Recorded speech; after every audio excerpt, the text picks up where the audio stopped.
Hi, I'm Malcolm Larri. Welcome to the Quantum Leap Business Show.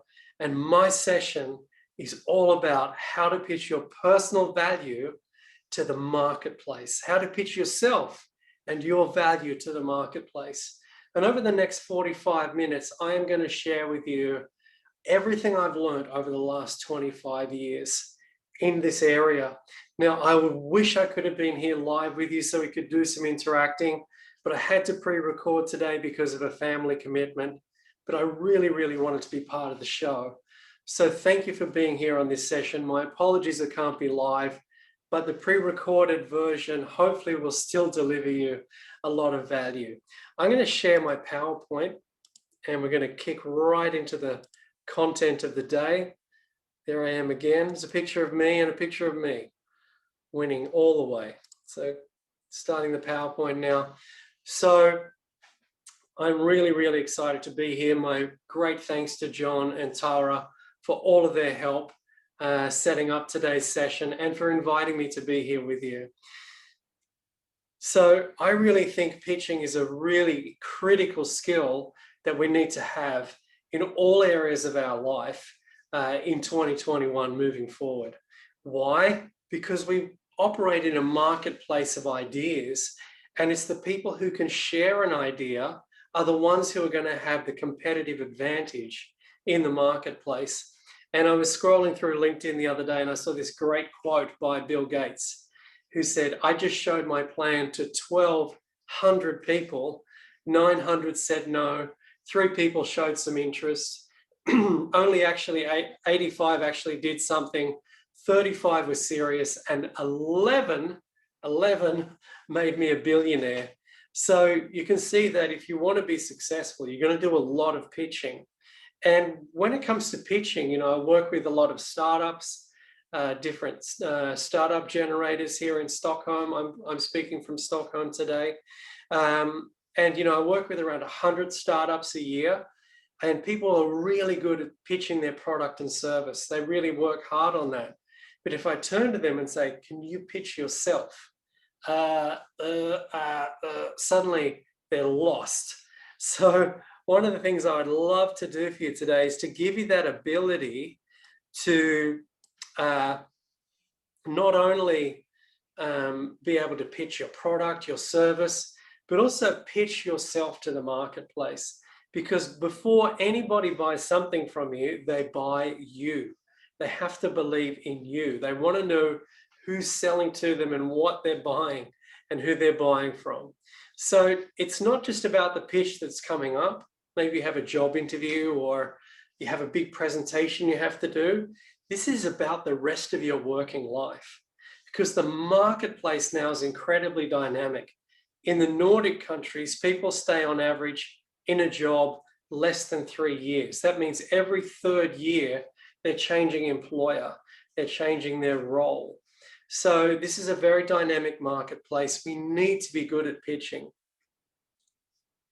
So let me tell you some backstory about me, because you're probably wondering, who is this guy? My name's Malcolm Larri, and about 14,000 days ago, I was at home on a Saturday night, Sydney, Australia. I'm like 15 years old, 16 years old, and I'm watching TV. And this old black and white film comes on. Now, back in Australia, back then, there used to be this TV show called The Golden Years of Hollywood that was hosted by this movie geek named Bill Collins. And Bill Collins knew everything about the films, all the backstory, all the gossip, all the facts and funny things about the film as it was being made. And he said, "Tonight, The Fountainhead, the story of an architect who built skyscrapers in a world that didn't want them." And I was 16, I went, that sounds interesting. And I started watching this film. Now, of course, if you've seen the film, the lead character, Howard Rourke, is played by the wonderful Gary Cooper, the stoic, handsome Gary Cooper. And in the film, it's a really interesting character because Gary Cooper is out there. He's kind of the Elon Musk of his time. He's a real game changer. And at one point, there's another architect in the film who's not a good architect and just steals ideas named Peter Keating, and he comes to see the hero of our story, Howard Rourke. And Peter Keating, the bad guy, says to Howard Rourke, "Would you design a building and let me put my name on it?" And Howard Rourke looks at him appalled and says, "Why would I do that?" And he says, "Because it's a public housing project and I want to help people." And Howard Rourke said something that blew my 15-year-old mind. He said, "Peter, before you can do things for other people, you must become a person who can get things done." Boom! My 15-year-old mind was blown. And from that point on, I went on a mission to become a person who could get things done. And in order to do that, I went out. I found mentors. I found role models. I had great bosses who taught me things. I had terrible bosses who taught me how not to do things. I read books. I took courses. I studied. And for the last 25 years, I've been studying how to get things done. And it turns out that one of the key skills of getting things done is pitching. The ability to pitch an idea in a way that makes other people want to take part in it. And so my name is Malcolm Larri. Third time I've said it. I'm the founder of Brave Personal Development. I'm a leadership and culture consultant at Hanborg. I'm working with really big companies like Ericsson and Skanska and some other fashion companies I'm not allowed to mention, right down to small teams of like 5 or 6 people. I also coach people one-on-one. I coach leaders, I coach individuals. And what happened was, as I was on that journey, learning how to get things done, I became an NLP master practitioner. NLP, neuro-linguistic programming. I studied how language influences how we view things and how we feel about things. And I learned how to use language in really compelling and convincing ways. I'm also a certified workplace trainer, which means you're safe. I know what I'm doing. You won't be hurt during the workshop today. But most importantly, I have helped individuals, teams, and organizations manage change. That's what I do for a living. I go out there, I help leadership and culture in organizations flourish by helping them manage change. So the first thing we're going to do in this session is talk about what is pitching. So take a second now. What is pitching? What do you think it is? While I take a sip of my tea. What is pitching? Well, if this was an interactive workshop, I'd be getting things like it's selling. It's selling in a short way. It's using words to sell. It's showing your customer what they will get for their money. It's sharing an idea. I get all kinds of different answers, and all of those answers are correct at some level. But I think it's really important that we make a distinction between pitching and presenting, because they're not the same thing. I teach both topics, but it's not the same thing. So pitching is sharing an idea in a way that allows the listener to understand its value and want to take part in what you are offering. So pitching is sharing an idea in a way that allows the listener to understand its value and want to take part in what you're offering. So that for me is a clear distinction, those two pieces that I've written in red there. The first thing you have to do is make sure the listener understands the value. And the second part is they want to take part in what you're offering. There's a call to action there.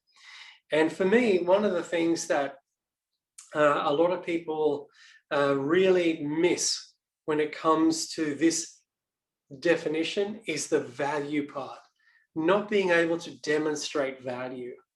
A lot of people have an idea, they have a product, they have a service, but they don't really understand that it is of no value until that value is demonstrated. So many years ago, I was at a conference. I think it was in Amsterdam. I host a lot of conferences, which is really great fun because you get to go into all of these different industries and different specialized job roles and find out about those worlds. And this was a particular conference on pricing. It was for pricing experts inside big organizations. And one of the people there, a man named Rory, I wish I could remember his other name, he stood up and said, there is no gene or organ in the human body that can understand the value of anything. There's no gene for understanding the value of something in the human body. We only know the value of something because we're shown the value. So the first thing I want you to understand, the first concept, and hey, please take notes today. I want you to walk away with a great map of how to pitch your own value. So please take notes. Don't just watch, participate. And when we do the exercises, please do them with me. So the first piece is there is value that is demonstrated and value that's perceived.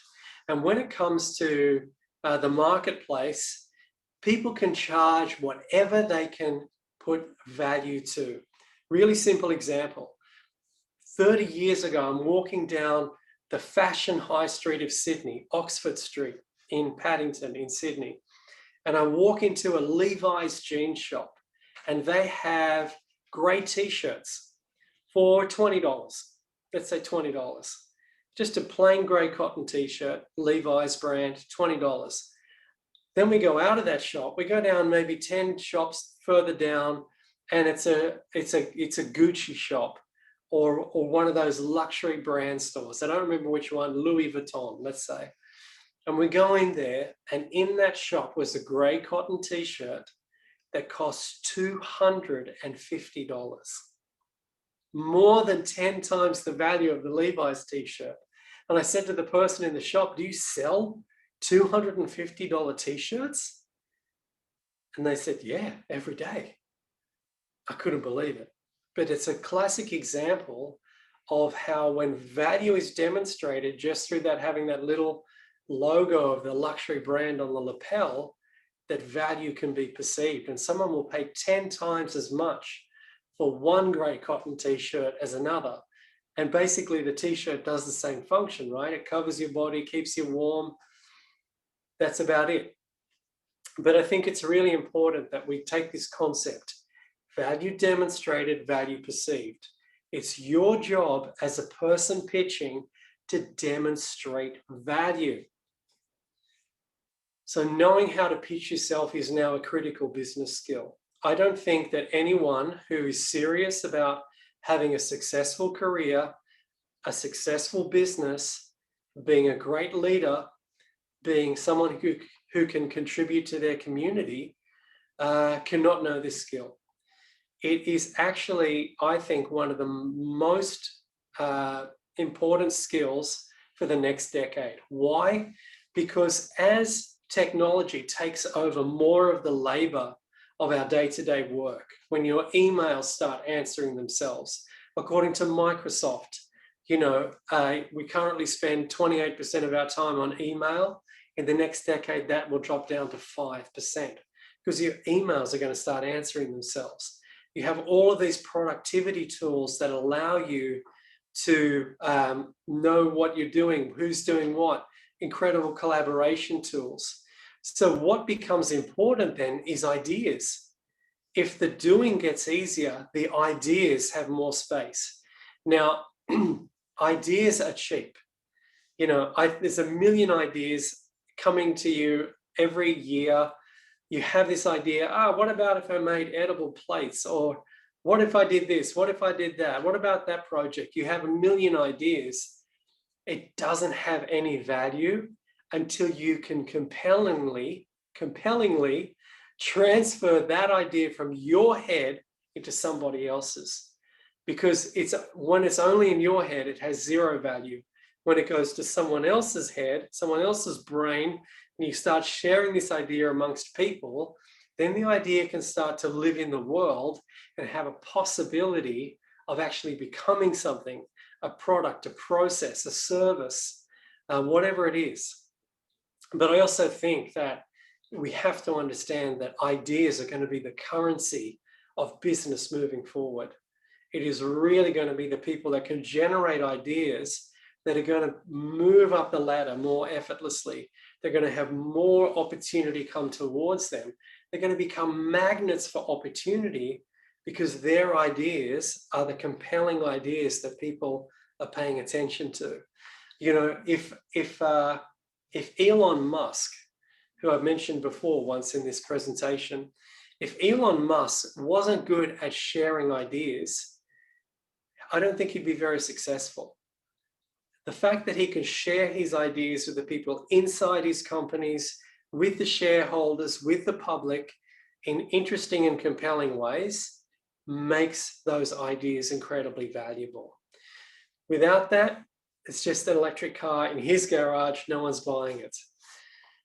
So if we're going to demonstrate value, the first thing we have to do if we want to pitch our value to the marketplace is to talk about your personal value proposition. So what is that? So it's the value that you bring to a project, a team, your organization that will make the biggest impact. Now, I'm not talking about your job title. It is actually what you do all the time in your role, in whatever you're doing, that makes you successful in that role. So a way to think about this is, what is your superpower? Let's change the language to be a bit more everyday. So the value proposition of a product or service is the benefit that the product will bring to the person who buys it. It's not the features, but it's the actual benefit, the actual result that someone gets out of that product or service. But when you go to work, you bring something to that organization, a skill, a talent that is your value proposition. It is your superpower. And when you do that thing, you make a lot of impact. Now, most people are not aware that they're doing this, but when I do this exercise with them and have an aha moment. So again, have your pen and paper ready. Make sure you're ready, willing, and able to do this with me. So let's take the rest of this session in 4 blocks.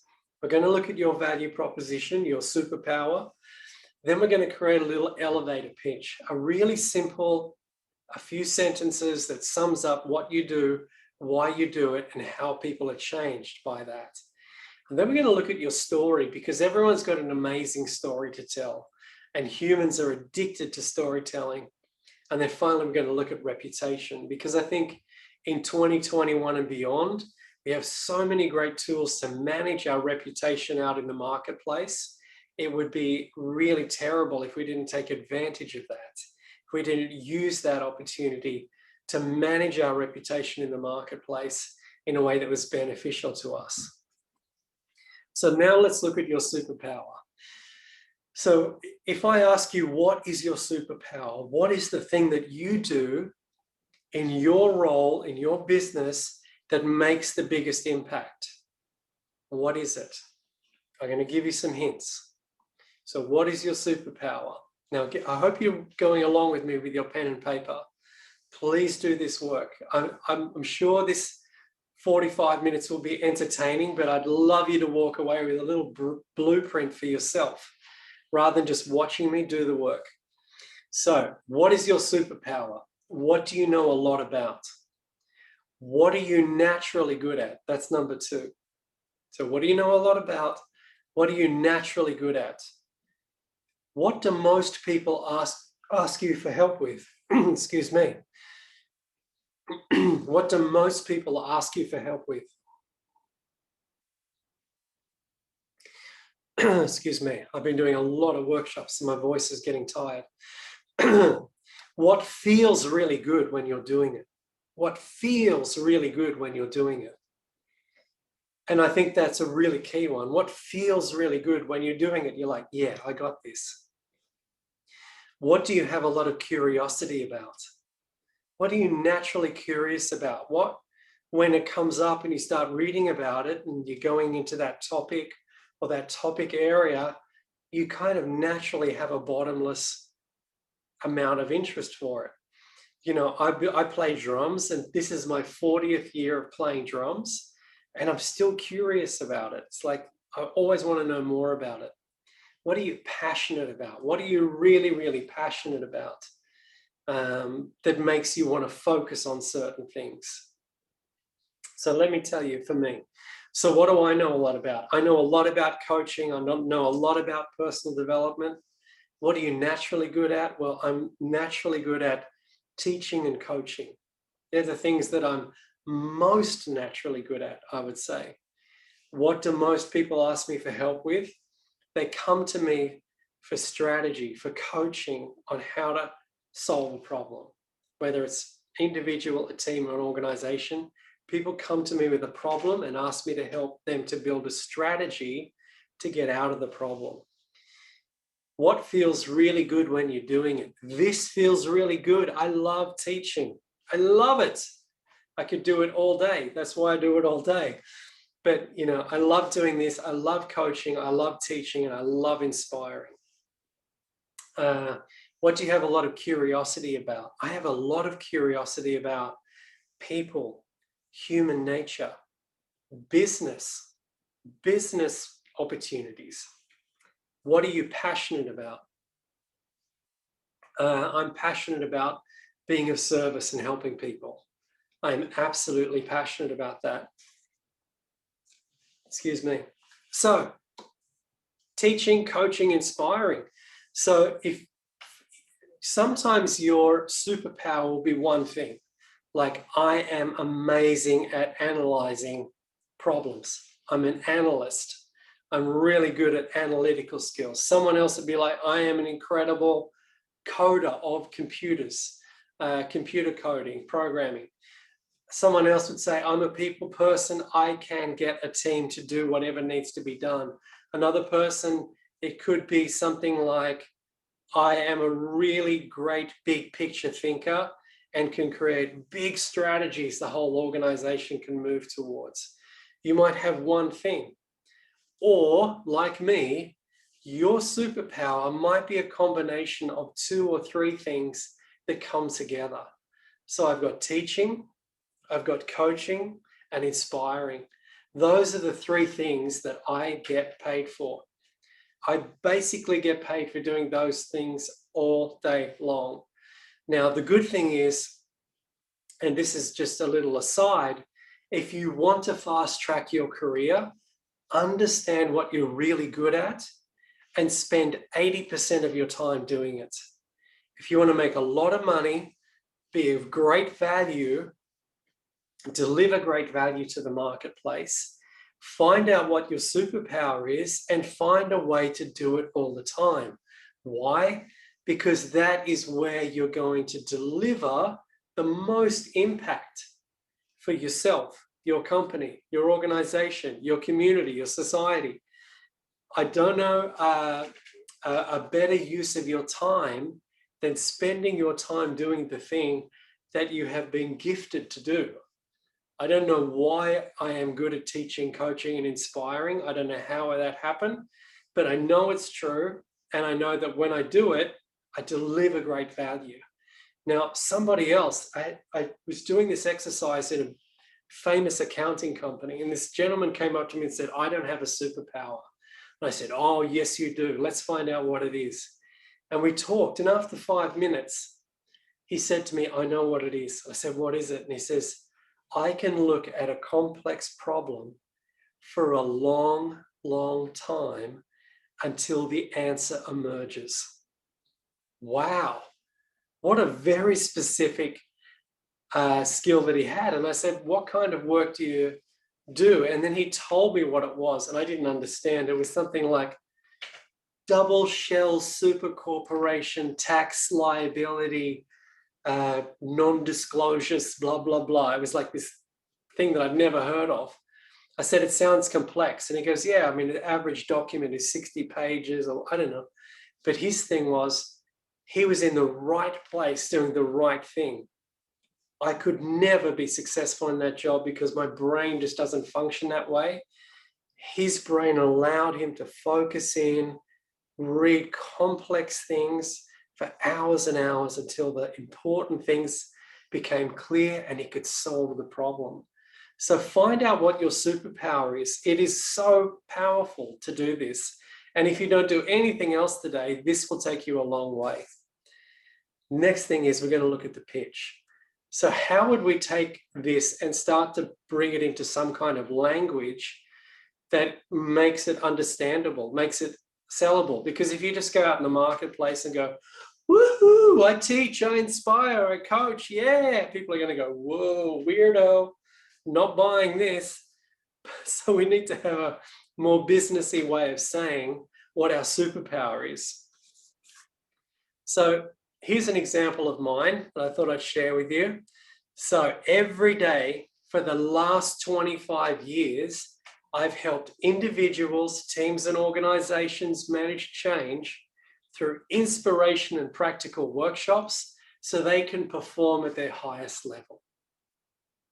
I'll say it again. Every day for the last 25 years, I've helped individuals, teams, and organizations manage change through inspirational and practical workshops so they can perform at their highest level.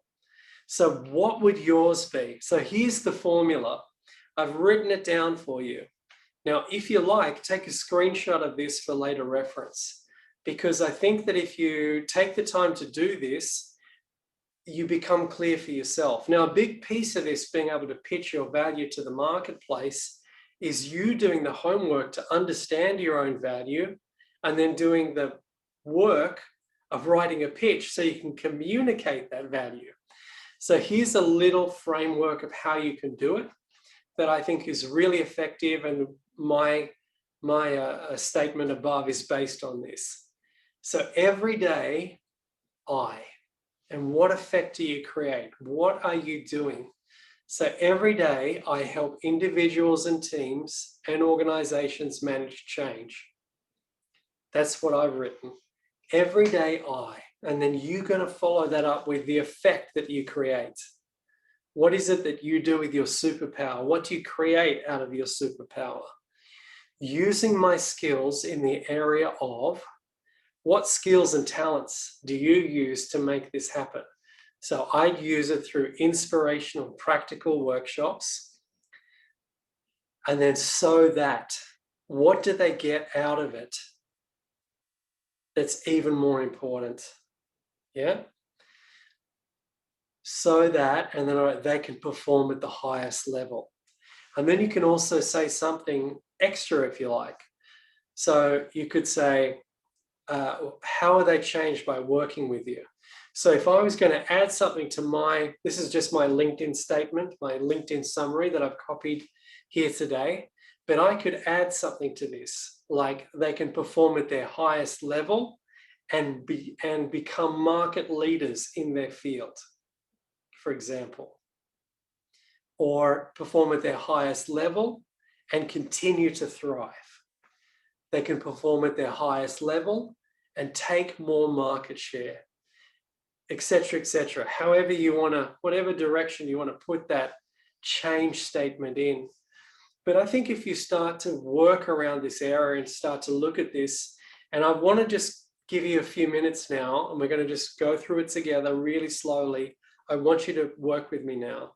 So I'm not going to go forward until you've written something, because I've already written mine. You need to write yours. That's fair, right? I showed you mine, you show me yours. I like that.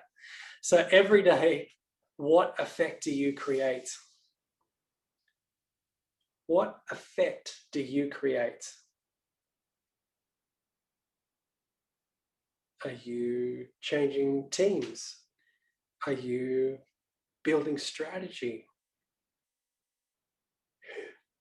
Every day, what are you creating?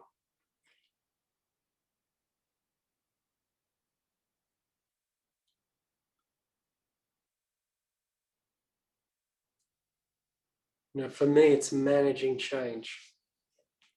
I help people manage change. That's all I've done for 25 years. If there was no change, I wouldn't have a job. But luckily, change is constant and I'm always busy. And then we go to the second line, using my skills in the area of. What skills and talents do you use to make it happen? What skills and talents do you use to make it happen? Now, that could be consulting, that could be leading teams, that could be training teams, that could be assembling teams, people who put teams together, that could be a hard skill like programming software, like coding. That could be a hard skill like graphic design, like using my skills in the area of graphic design, using my skills in the area of coding, using my skills in the area of leadership development. What area are you going to focus that superpower in to make it the most valuable? So that what happens when you go and work with people? What happens? So I help people perform at their highest level. While they go through this change, I help them find a way to stay at that high level. And as the environment changes around them, I help them adapt and change so they can keep performing at their highest level, that they don't lose their standard. What is it for you? Maybe you help your customers manage their business. Maybe you're an accountant and your job is to make sure that people are compliant, for example. Like, you're an accountant, I make sure companies operate within the bounds of the law, of financial law. It could be a million things. And what do they get out of working with you that's even more important? So, they can have what? So they can have financial stability. If you are doing financial planning, it's so they can maximize business opportunities. Could be a lot of things. Now, if you do this exercise, I promise next time you're meeting people, next time you're working with a group of people and they say what you do, and you can tell them in 15 seconds what you do, how you do it, why you do it, and what benefit you deliver. If you can do that in 15 seconds, you are head and shoulders above the marketplace in terms of being able to demonstrate your value to the marketplace. Next, I'd like to move on. We've got about 15 minutes, and I will probably do a little bit of review at the end if I have time, but I think, you can pause the video at any time you want to on the replay after the show, and go back and look at things. But I think it's also really important to understand that everybody has a story, and everybody's story is really fascinating, really, really interesting. And I think people underestimate the power of their story in pitching themselves. And when I go into a room, I say to people, what's your story? They're like, oh, I don't know. And within 15 minutes, they unwrap an incredible story about themselves that makes everybody else really curious to know more. So I told you my story at the beginning of this talk, right? How did I begin? So I'm 15 years old, I'm watching The Fountainhead. Howard Rourke says, you must become a person who can get things done. Boom, my mind's blown. And I go on a 25-year mission, more now, 35 actually, 35-year mission to find out how to get things done, how to help people, how to be effective. What is your story? What's your backstory? Now, recently I was at a workshop and a gentleman stood up and said, I'm sorry, I just don't have a story. It's like we've been working in my group and everyone's got a story. I don't have a story. And I said, okay, let's go through it. Let's see if we can find a way for you to discover your story. So I said to him, where did you grow up? And this is what he said to me. And I thought it was so great. It's become my go-to example. I said, so you don't have a story. Where did you grow up? He said, I grew up in a town in the middle of Sweden that was so small and so boring, we called it the town that God forgot. Wow, what a story. I was like, wow, that's amazing. You know, what a great piece of storytelling. So you're from the town that God forgot. And I said, what did growing up there teach you or make you want to do? What did growing up there teach you? What did it make you want to do? What did it force you to do? And he said, well, actually, there was nothing to do. So my friends and I got into doing graffiti art, graffiti street art. And I said, wow. And what happened because of that? And he says, well, now I'm a graphic artist. And I was like, that's incredible. What a great story. I'm from the town that God forgot. There was nothing to do. So my friends and I started doing graffiti art, and that grew into a career in graphic art and doing artwork for big corporations and big companies. What a great story. What a great backstory. Now, you could add into that anything you wanted. Like the next level would be, you know, along the way I met a person, an opportunity, a challenge. So I think that gentleman, I can't remember, I think he said, well, at a certain point, we got in trouble from the police for spray painting walls. So I realized I wasn't going to be able to continue doing art as a graffiti artist. So I became a graphic artist. And I think, you know, that can really bring you into a nice circle, which is why I'm here today doing this. This is why I'm here today presenting you these graphic ideas for your new campaign. So I think that the backstory part of it is where you go from telling people what you do to telling people about yourself in a way that connects the two in a magical and effortless way. Now, if I were to ask you to do this yourself, I think it would be probably hard for you to do without using these questions. So I want you to use these questions. Where did you grow up? Another lady that I worked with, she told me that she was a generalist. And because she was a generalist, she didn't have a story. And as soon as I said, where did you grow up? She said, I grew up on a farm. And then I said, what did that teach you? What did growing up on a farm teach you? And she said, it taught me to do a bit of everything, because you had to know how to milk the cows, start a car, blah, blah, blah, blah, blah. And I said, so you learned to be a generalist by working on a farm? She goes, yeah. She had this light bulb moment. Yeah, that's right. And I said, and because of that, you develop this kind of way of thinking, this broad set of skills, and how do you use them? And she says, well, when I'm in a company, I know a little bit about everything and a little bit about everything that's going on, so I can help connect the dots. And I have all of these like different skills, so I can solve different problems. I can be useful to different teams at different points in projects.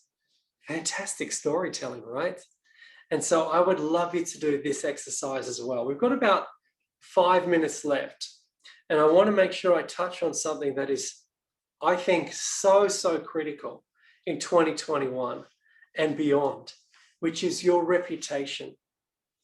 Now, a lot of people think about, you know, posting things on social media. They're leaving this huge digital trail of footprints behind them. And a lot of people aren't really considering what they're doing, how they're looking, why they're posting things. So when it comes to reputation, I was thinking, how should I describe reputation? Then I thought, I don't need to describe it. The dictionary already did. So I just copied and pasted this from the Cambridge Dictionary. Reputation, noun, the opinion that people in general have about someone or something, or how much respect or admiration someone or something receives based on past behavior or character. So I really want to focus on this past behavior part, because everything that we're doing is signaling to the marketplace how they should think about us in the long term. And I think that reputation management is now something we must focus on if we're going to be successful, because when people find out about you, the first thing they're going to do is they're going to start scrolling. So they don't ask people, they don't necessarily have a conversation. People hear about you and they scroll. So they're going to go through your LinkedIn, they're going to go through your Instagram, they're going to go through your Facebook, whatever they can see, they're going to Google you, all right? And they can scroll around. So we're leaving this big, wide digital footprint. And I think we have to be really, really aware of that now. And we should be using the way we communicate on digital platforms to build a reputation that matches the way we want people to see us. So if you go on my LinkedIn, you'll see lots of pictures of me hosting conferences, doing workshops, coaching people. So that if people scroll through my Instagram, there's literally hundreds of photos of me on stage doing what I do. So I'm really creating that opportunity for people to think of me in a certain way.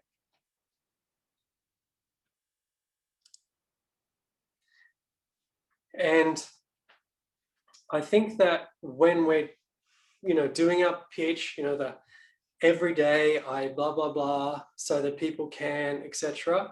I think that's a great way to introduce your story. Now, the reason I bring this up now in the reputation section is that people won't remember that elevator pitch very well.